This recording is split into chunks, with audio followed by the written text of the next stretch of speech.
झाले असतील ना? हे बघा, एक लक्षात घ्या, जागा सगळ्यात जास्त कोणी लढवल्या? भाजपने. सर्वांचा अंदाज काय होता? भाजपच्या एवढ्या एवढ्या जागा येतील, मग 90 येतील, 100 येतील, हा अंदाज होता. आम्ही 85 जागा लढवल्या. आमची जागा किती येतील? एवढ्या येतील, एवढ्या येतील. पण सत्ता येईल आणि सत्तेमध्ये मग मुख्यमंत्री ठरेल, असं पहिल्यापासून ठरलेलं आहे. पण शब्द असाही दिला होता एकनाथ शिंदेंना की जागा कितीही कोणाच्या आल्या तरी मुख्यमंत्रीपदी एकनाथ शिंदे असतील, असा भाजपनं शब्द दिला होता. याबद्दलची मला कल्पना नाही. याबद्दल फक्त शिंदे साहेबच सांगू शकतील, कारण की ह्या वरिष्ठ पातळीवर ज्या चर्चा होतात ना, ते सर्व आमदारापर्यंत किंवा माझ्यासारख्या प्रवक्त्यापर्यंत येत नसतात. त्यांनी सांगितलं तू बोल तर मी ते बोलू शकतो, परंतु जोपर्यंत त्यांना जे अधिकृत माहिती ती माझ्याकडे नाही, म्हणून त्यांना काय शब्द दिला होता, त्यांचं काय बोलणं झालं होतं, त्या बाबतीमध्ये ते स्पष्ट करू शकतात.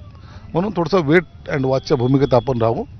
प्रेस झाल्यानंतर काही गोष्टी स्पष्ट होतील आणि काही गोष्टी जे काही बाकी आहेत. पण चेहरा तर एकनाथ शिंदेंचाच वापरला गेला. लाडक्या योजना, ज्या काही बहिणींच्या योजना होत्या त्या मुख्यमंत्री एकनाथ शिंदेंच्या नावाखाली वापरल्या गेल्या, असंच तुमच्याच आमदारांचं मत आहे.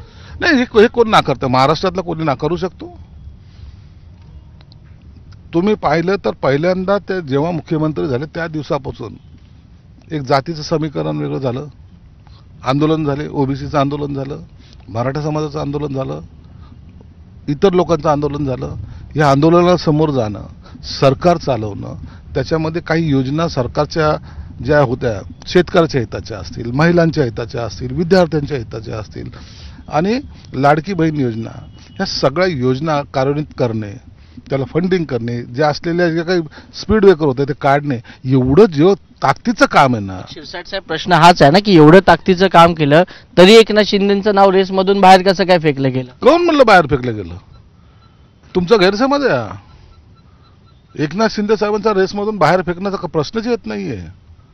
एकनाथ शिंदे साहेब ॲज इट इज आजही कुणी छातीवर डोकपणे सांगू शकत नाहीत की हा मुख्यमंत्र्याचं नाव होणार.